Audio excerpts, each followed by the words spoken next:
반갑습니다. 플러스 경매 김수경입니다. 저는 부산, 울산, 경남 경매 대행 그리고 경매 교육일을 하고 있습니다.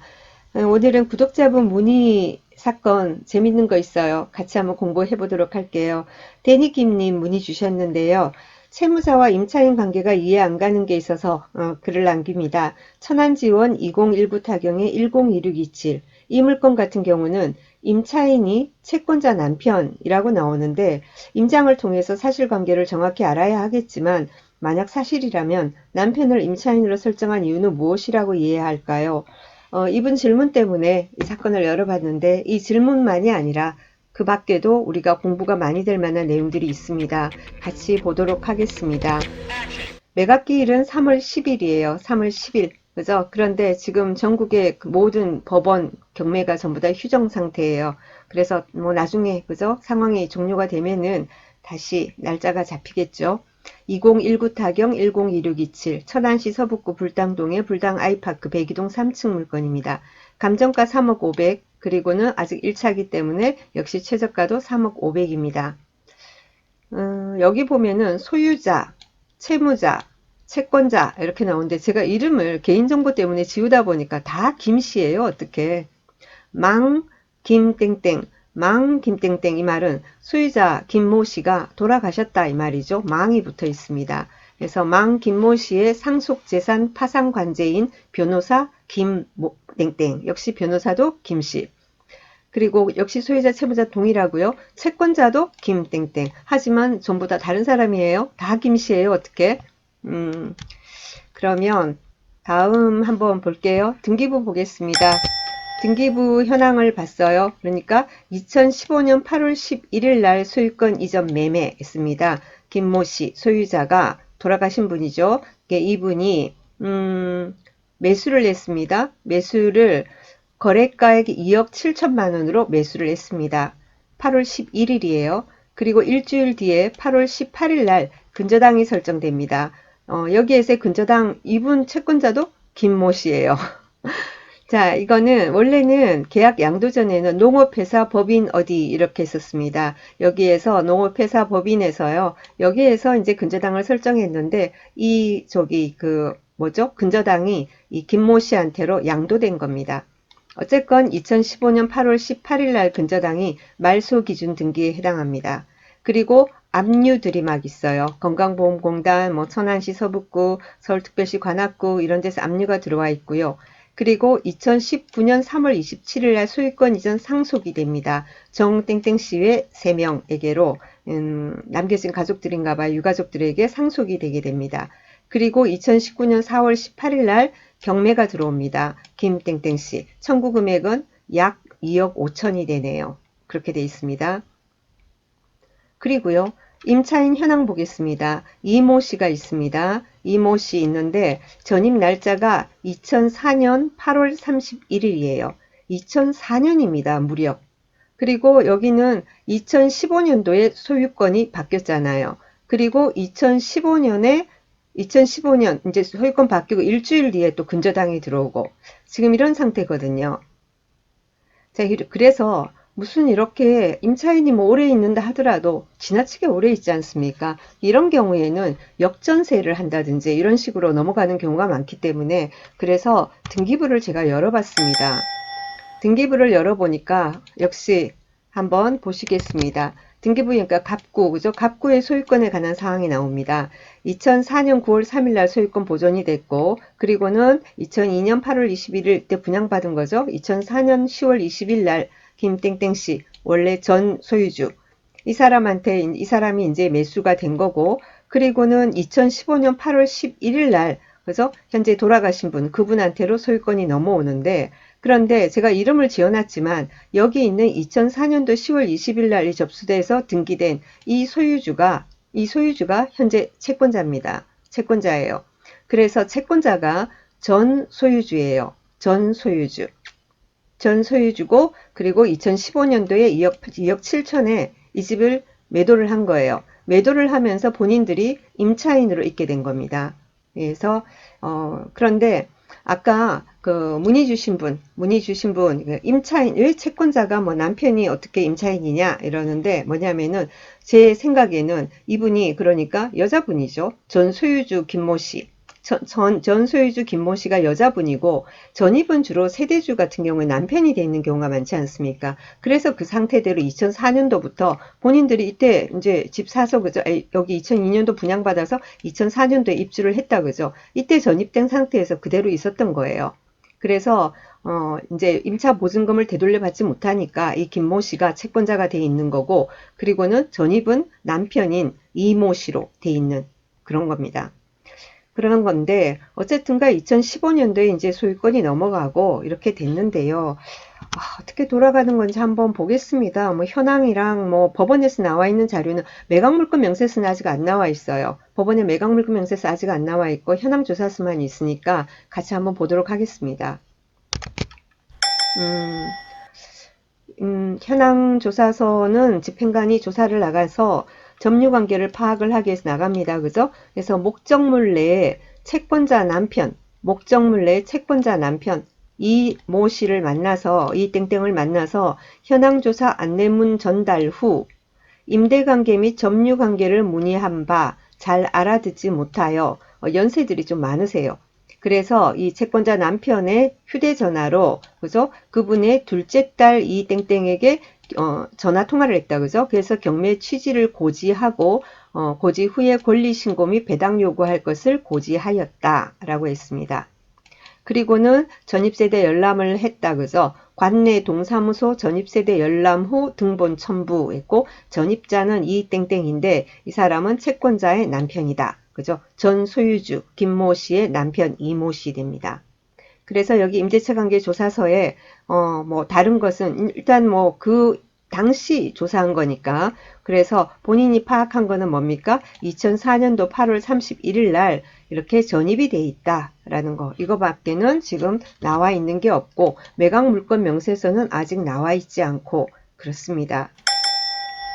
전입세대 열람 2020년 2월 25일 날 제가 보는 옥션 사이트에서 열람을 했습니다. 2020년 2월 25일 날 얼마 안 됐네요. 약 열흘 전에 하니까 여전히 그대로 이모 씨, 그죠? 2004년 8월 31일에서 역시 전입되어 있는 걸로 그대로 있습니다. 자, 그러면 아까 조금 전에 소유권 관계 제가 설명드렸어요. 소유권 관계. 지금 현재 경매 신청한 사람이 원래 2004, 요때 요 분입니다. 이분이에요. 그리고는 이쪽으로 넘어간 거예요. 그리고 이 두 번째 2015년 이 소유주가 뭐죠? 돌아가시고 그리고는 상속이 지금 돼 있는 상태인 겁니다. 자, 그리고요. 등기부 조금 더 볼게요. 뭐가 나오냐면은 이런 내용이 나옵니다. 이제 보통 이렇게 채무 관계가 막 있는 상태에서 돌아가시고 막 이러면은 뭐라고 어떻게 돌아가신 분을 상대로 경매를 신청할 수는 없잖아요.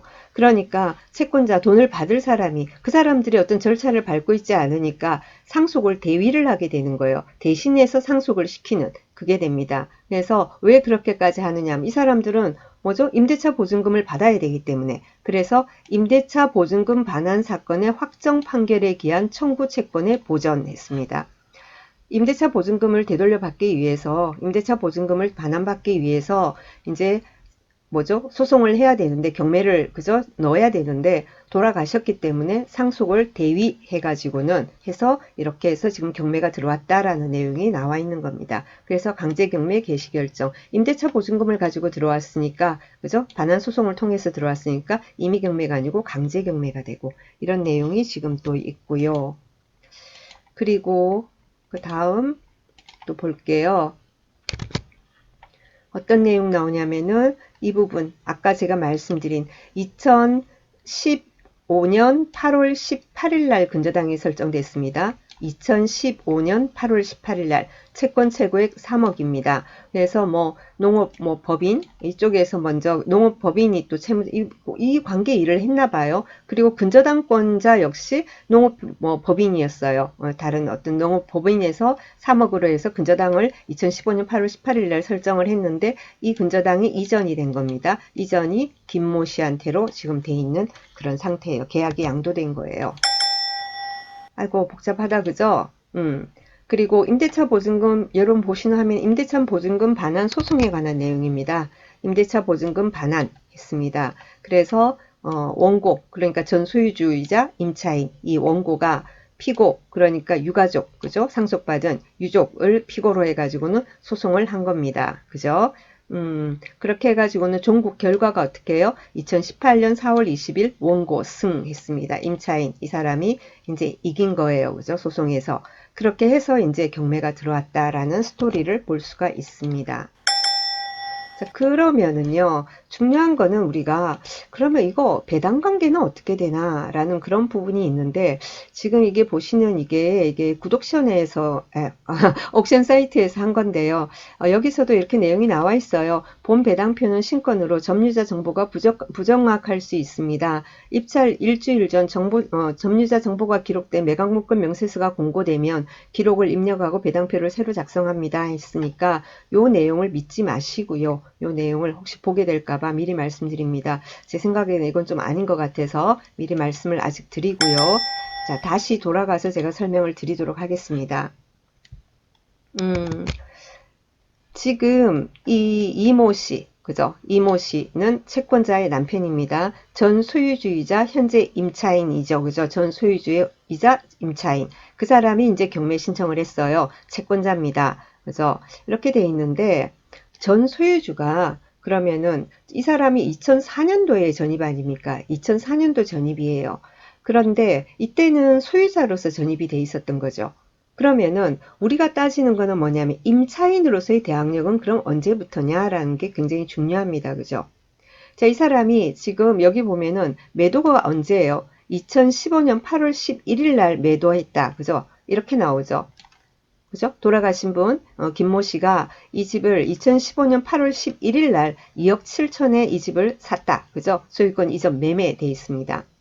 그러면은 임차인으로서의 대항력은 언제 발생하냐면은 이 소유권 이전한 날 이길 0시부터 임차인으로서의 대항력이 발생합니다. 그래서 이 사람의 전입 날짜는 2004년 8월 31일 날 돼 있다 하더라도 임차인으로서의 권리는요. 언제부터겠어요? 그러면은 2015년 8월 12일부터가 되겠죠. 2015년 8월 12일부터입니다. 만약에 그러니까 계약서를 언제 쓰는지 뭐 그거는 알 수 없지만 일단은 소유권 이전하면서 매매하면서 바로 동시에 썼다고 우리가 가정을 할 때, 그죠? 가정을 할 때 8월 11일 날 소유권 매매하면서 바로 임차인으로서의 계약서를 썼다. 그런 다음에는 대항력은 8월 12일부터인 거죠. 그런데 여기 근저당을 보면은 2015년 8월 18일이죠. 2015년 8월 18일보다는 빠르지 않습니까? 그럼 이 임차인은 지금 대항력이 있다라고 볼 수 있겠죠. 그죠?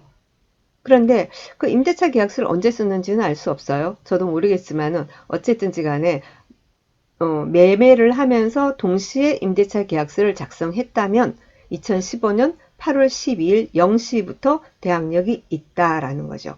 그래서 말소 기준 등기보다 앞서게 되는 겁니다. 그죠? 아까 소송 관련 임대차 보증금 반환 소송 아까 그 내용을 보셨죠? 거기 보니까 뭐 2억 5천인가 이렇게 돼 있더라고요. 그래서 이 배당 관계는 이 부분에 대해서는 아까 그 데니김님 질문 내용 왜 뭐 남편이 이렇게 채권자의 남편이 왜 임차인이냐 그래서 거기에 대한 이제 대답은 드렸고요. 그런데 이 사람이 분명히 임차인으로서 임대차 보증금 반환 소송에서 승소를 했기 때문에 경매를 넣은 거거든요. 경매를 넣은 건데 뭐 지금 아까 보신 옥션 사이트에서는 그렇지가 않고 지금 전혀 대항력이 없는 식으로 지금 배당이 현재는 이렇게 돼 있습니다. 매각대금 3억 500, 3억 500 지금 감정가가 최저가니까 3억 500 되면은 경매비용 빼면 실제 배당할 금액은 3억 얼마다, 3억 100 얼마다. 그러면 세금 관계들 있지 않습니까? 우리 알 수 없고. 그러고 나서 예를 들면은 아까 말소 기준 등기 근저당권자 3억을 제일 위에 넣어놨고 그러고 나서 그 밑에 이런 식으로 돼 있는데 이 부분을 지금 이렇게 사순위로 되어 있는데 이 부분에 대해서는 조금 의구심이 난다라는 겁니다. 좀 다음에 제대로 매각물건 명세서가 나왔을 때 우리가 그런 부분을 확인하고 관심이 있으신 분은 그 부분을 확인하고 입찰에 참가해야 될 것으로 보입니다. 자, 어떻게 여러분이 이 사건에서 이제 아셔야 되는 부분은 뭐죠? 임차인이 있단 말이에요. 임차인이 있는데 그 임차인이 간혹 이 사건처럼 전 소유주인 경우가 있다라는 거죠. 전 소유주인 경우가 있어요.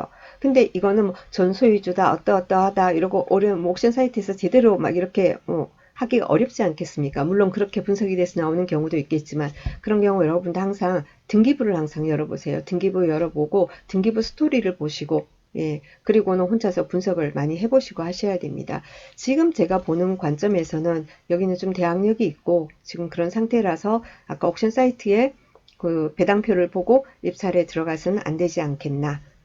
그리고 추후에 자료 보면서 제가 보완해서 댓글로 다시 올리든가 그렇게 하겠습니다.